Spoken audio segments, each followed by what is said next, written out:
Senin kıyalın баландын жүгү болбошу керек. Мен дарыгер боло алган жокмун, уулум болот.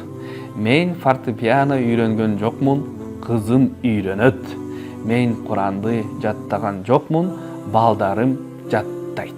Ата-эне кеде балдары аркылуу өзүнүн аткара албаган кыялдарын жүзүгө ашырмакчы болот.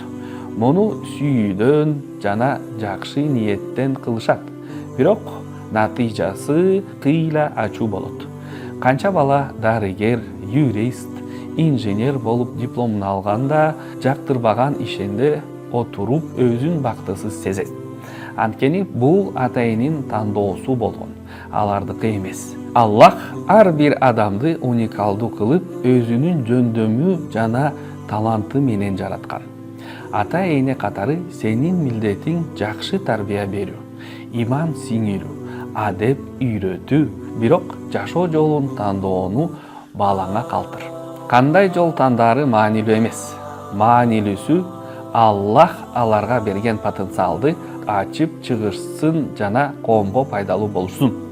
Пайгамбарыбыз Мухаммад саллаллаху алейхи ва саллям бардык сахабаларды бир жолго мажбурлаган эмес. Бири хафиз болгон, бири аалым, бири соодагер. Балдарга багыт бериңиз, бирок сындырбаңыз. Кеңеш бергиле, бирок таңбаламаңыз. Сенин аткарылбаган кыялың сенин кыялың. Аны балдардын жүгүнө айландырбаңыз.